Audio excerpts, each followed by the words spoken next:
Olá pessoal, tudo bem? Nós estamos na nossa série sobre culpa, como lidar com a culpa. E agora nós vamos falar sobre a temática, o aconselhamento e a culpa.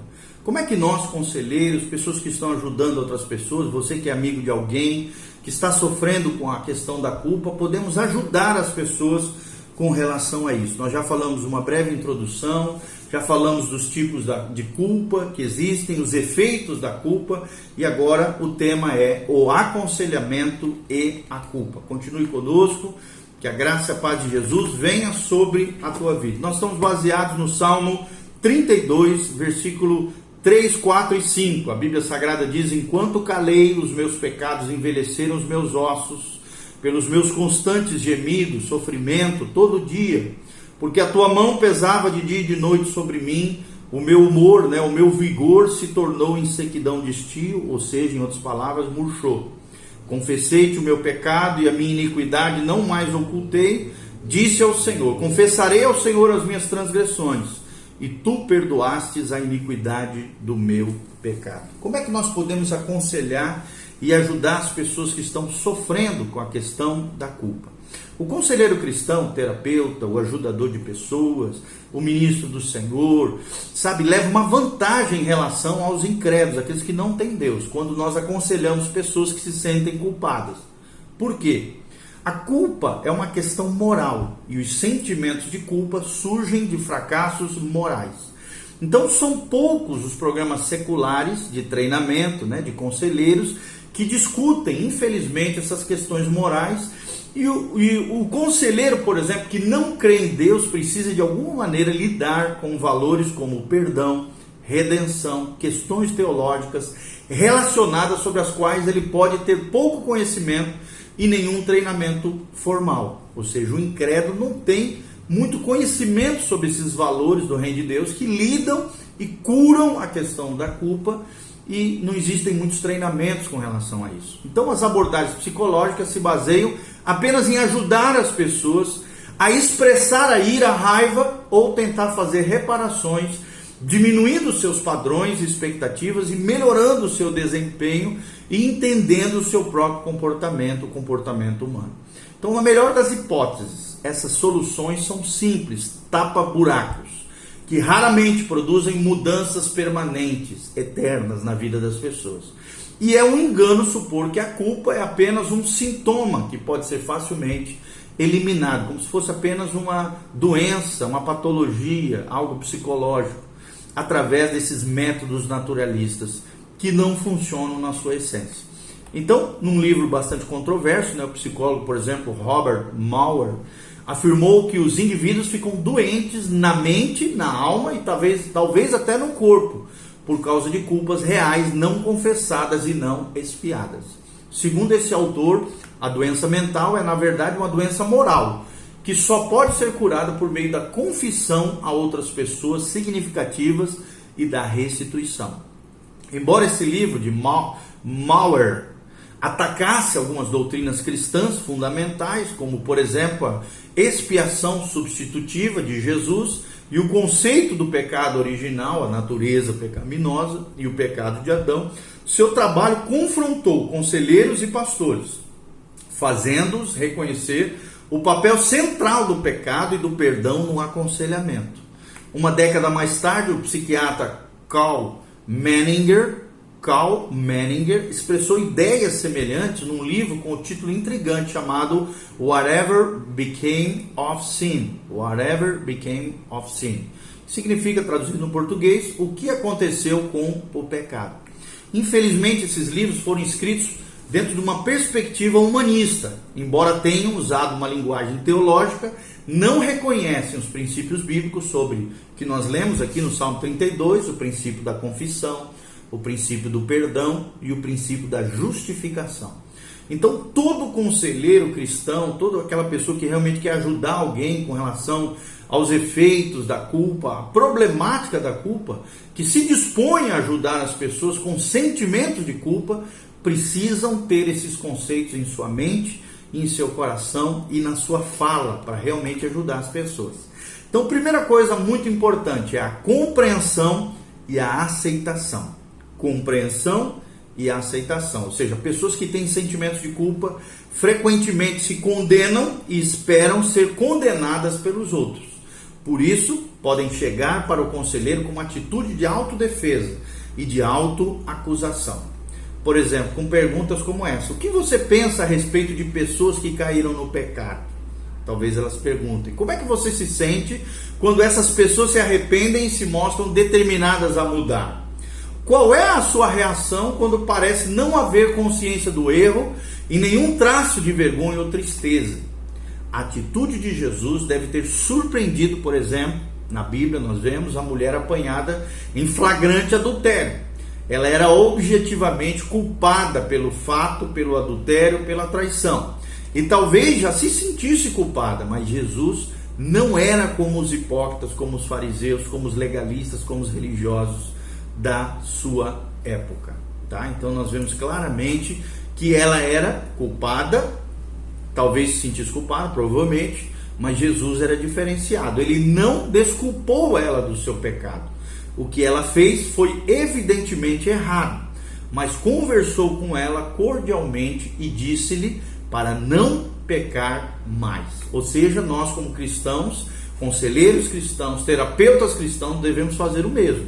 Não devemos, preste atenção, não devemos tentar minimizar o pecado cometido, nem devemos assumir uma atitude de superioridade moral, religiosa ou espiritual. Todos nós somos tentados e qualquer um pode cair na tentação do pecado e sentir a dor moral que vemos os nossos aconselhados. Então nossa tarefa não é condenar, nem esperar que os sentimentos de culpa do aconselhado possam ser eliminados à sua vontade. Em vez disso, devemos nos aproximar dos outros com uma atitude de sensibilidade, de amor, de vontade de ajudar e realmente ajudando à luz da palavra de Deus. Parafraseando um velho clichê, nós aceitamos o pecador, apesar de não aceitarmos o pecado. Então temos que fazer essa distinção entre o pecador, amarmos o pecador, mas condenarmos no sentido de tratarmos com seriedade o fato do pecado. Nós odiamos o pecado assim como Deus odeia, ok? Fazendo distinção entre os dois. Segundo lugar, nós precisamos discernir a natureza do problema. Além de aceitar, além de compreender o outro, precisamos discernir a natureza do problema, a raiz do problema. Quando o profeta, por exemplo, Natan, confrontou Davi com seu pecado, as questões ali envolvidas eram evidentes. Uma grave imoralidade por parte de Davi, assassinato e fraude. Ou seja, o rei admitiu imediatamente o seu pecado, confessou sua transgressão e recebeu de Deus o perdão. Nós vemos isso no Salmo, claramente descrito no Salmo 51. Davi teve que conviver com as consequências do seu erro pelo resto da sua vida, mas estava livre da dor moral, porque tinha se arrependido e mudado em resposta à confrontação de Natan. Então, aconselhar uma pessoa que se sente culpada nem sempre é assim tão fácil.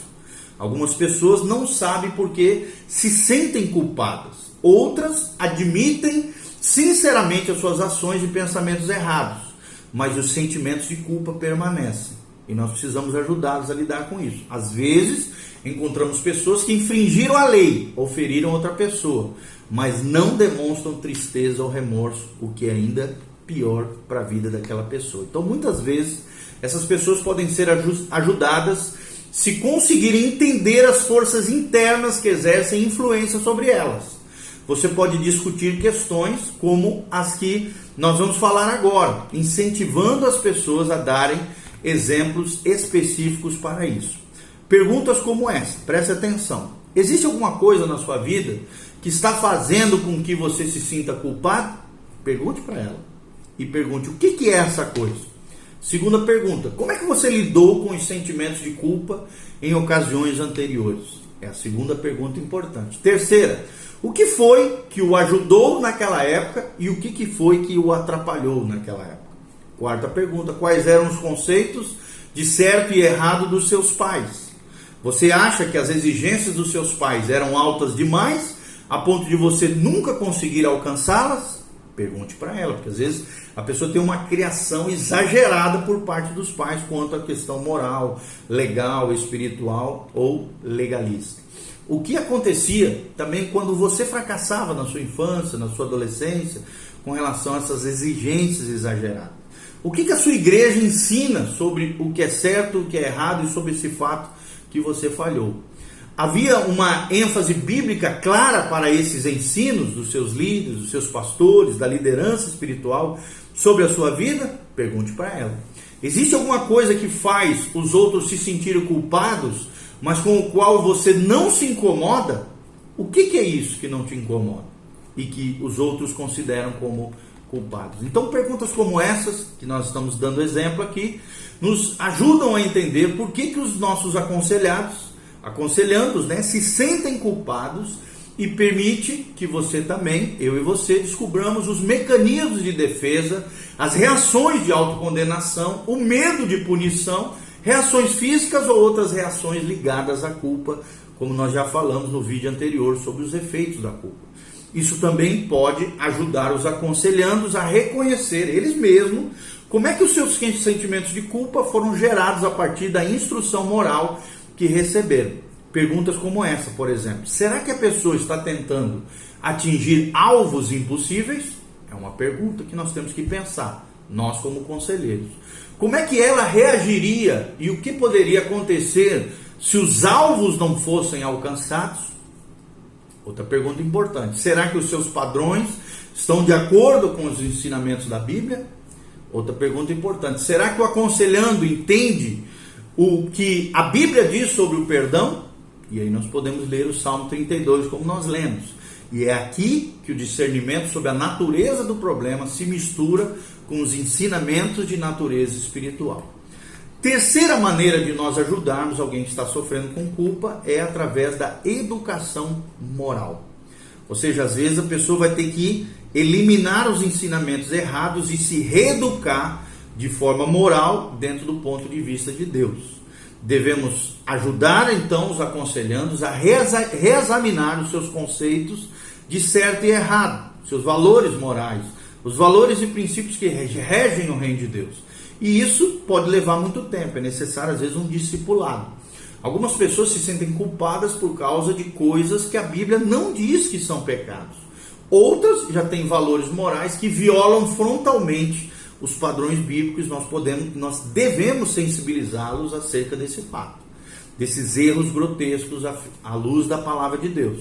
Alguns aconselhandos são como veteranos do Vietnã, que lutam com uma dor moral e acham que pode não haver esperança de alívio para eles. Outros podem tentar aceitar alegremente o grande sonho terapêutico da América e que não vai resolver. A crença errônea de que podemos fugir do passado, que o sofrimento pode ser evitado e a felicidade é sempre possível e que a compreensão clara da natureza de uma coisa sempre traz alegria, conforme ensina esse grande sonho terapêutico da América e que nós vemos que não funcionou com os veteranos que vieram do Vietnã e sofreram os horrores da guerra. Então, o que Deus realmente espera de nós? E a resposta é: Ele nos conhece perfeitamente, Ele sabe que somos apenas pó e reconhece que enquanto estivermos nessa terra, iremos pecar. Nós somos pecadores, que precisamos nos arrepender. Deus não espera a perfeição de nós, mas sim uma tentativa sincera de fazer a sua vontade, conforme entendemos da melhor maneira possível à luz da palavra de Deus. O Deus compassivo, misericordioso, também ama incondicionalmente e perdoará os nossos pecados sem exigir de nós uma expiação ou uma penitência. Isso não é mais necessário, porque Cristo já pagou pelos pecados humanos, uma única vez, o justo pelos injustos, para nos conduzirmos novamente a Deus. Nós que éramos inimigos de Deus, nos tornamos agora, através de Cristo, reconciliados com Deus, chamados amigos de Deus. Isso é teologia básica e é tão relevante e prática que pode revolucionar e libertar de maneira cabal a mente humana escravizada pela culpa. A solução definitiva para a culpa e para os sentimentos de culpa é admitir a nossa dor, o nosso sofrimento, os nossos fracassos, as nossas culpas e confessar o nosso pecado a Cristo e, se necessário, a outras pessoas que nós ofendemos, ferimos ou machucamos, orando pedindo perdão, desejando sinceramente o arrependimento e promovendo mudanças reais no nosso comportamento. E finalmente acreditando, se apropriando da ajuda divina, do poder de Deus, da graça de Deus, que fomos perdoados e aceitos pelo Deus Criador dos céus e da terra. E Ele, por sua vez, nos ajuda a aceitar, amar e perdoar a nós mesmos e também as outras pessoas. E o quarto princípio, para nós ajudarmos as pessoas, dentro de tudo isso que nós estamos falando, é claro, é o arrependimento e o perdão. Embora o aconselhando entenda o que a Bíblia ensina sobre a culpa e o perdão, e o Salmo 32, o Salmo 51 é extraordinário sobre isso, como também 1 João capítulo 1, 7 e 9, né? Embora o aconselhando entenda o que a Bíblia ensina, às vezes sobre culpa e perdão, às vezes problemas como os que nós já mencionamos ainda podem persistir. Problemas como esse. As pessoas vão dizer para nós, né? Eu não consigo pedir perdão. E não é tarefa nossa, né, como conselheiros, forçar as pessoas a orar, confessar e pedir perdão a Deus, né? Alguns aconselhandos podem levar um tempo até chegarem a esse ponto, e o conselheiro deve se contentar em orar pelo aconselhando e continuar se esforçando para aceitar e ajudar a pessoa oprimida pela culpa a compreender esses princípios com clareza à luz da palavra de Deus. A ideia de que recebemos a favor divino através das boas obras e que pagamos pelos nossos pecados sofrendo punições é tão difundida que demora muito para morrer na vida de muitas pessoas. Como, por exemplo, ensina o Espiritismo, né? Isso aí que nós acabamos de falar. A Bíblia ensina, entretanto, que só precisamos de arrependimento e de confissão para obter o perdão de Deus para as nossas vidas.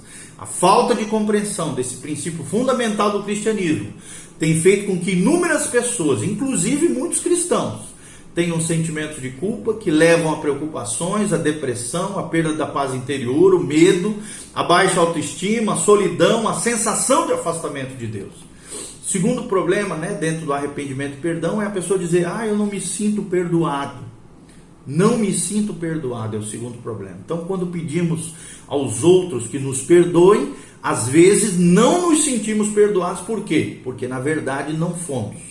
Com Deus não é assim. Se confessarmos o nosso pecado e nosso sofrimento a Ele, somos sempre perdoados, é o que diz a palavra de Deus. 1 João 1, versículo 7 e versículo 9 do primeiro capítulo de 1 João.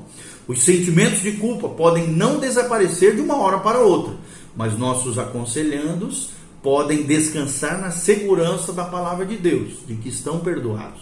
Mesmo que não se sintam assim, talvez seja preciso repetir isso frequentemente e orar para que essa sensação de libertação venha da parte do Senhor. Terceiro problema com relação ao arrependimento e perdão é a pessoa dizer, eu sei que Deus me perdoou, mas não consigo perdoar os outros. Lewis Smedes, né, um dos grandes teóricos cristãos, escreveu que perdoar é uma tarefa difícil, que parece até contrária às leis da natureza. A maioria de nós tem que se dedicar muito para conseguir fazer isso, ou seja, perdoar outros. E muitas vezes só conseguimos com a ajuda de Deus. E nós precisamos dessa ajuda e Deus está disposto a nos ajudar. Então talvez o seu aconselhando concorde que se você está tentando perdoar, mesmo que esteja perdoando aos trancos e barrancos, perdoando hoje, odiando amanhã e tendo que perdoar de novo no outro dia, ainda assim você é perdoador. A maioria de nós somos amadores, uns pernas de pau, quando se trata de perdoar os outros. Então todos nós precisamos que Deus nos ajude e Ele quer nos ajudar a perdoar se nós tomarmos essa decisão em obediência e alinhamento com o céu e com a palavra de Deus, principalmente quando não estamos com vontade de fazê-los. E quarto lugar, talvez as pessoas digam, como é que eu posso perdoar se não consigo esquecer? É a pergunta que às vezes nos fazem. E você precisa entender, querido, que só Deus é capaz de perdoar e esquecer. Nós, seres humanos, nos lembramos dos pecados e injustiças passadas, mesmo depois de terem sido completamente perdoados. Em algumas circunstâncias, pode não ser sensato esquecer. Se tentarmos ignorar erros passados, corremos o risco de que aconteçam novamente na nossa vida. Entretanto, na maioria das situações, é melhor deixar antigas lembranças para trás, mesmo quando há perdão, e as lembranças podem permanecer por um tempo, mas se nos recusamos a alimentá-las, elas começam a desbotar na nossa vida e a processarmos melhor tudo isso. Então, quando o indivíduo perdoa os outros sinceramente, ele está realmente disposto a aceitar o perdão de Deus. Não há razão para ficarmos remoendo as injustiças da vida passada. As lembranças voltarão algumas vezes, quando menos se espera, mas o seu poder, o poder desse sentimento vai diminuindo, porque perdoar tem que vir em primeiro lugar. Depois vem o esquecimento total ou parcial, ok? Então, livre-se das suas culpas, arrependa-se dos seus pecados, perdoe os outros e receba o perdão de Deus sobre a sua vida, em nome de Jesus. Amém e amém.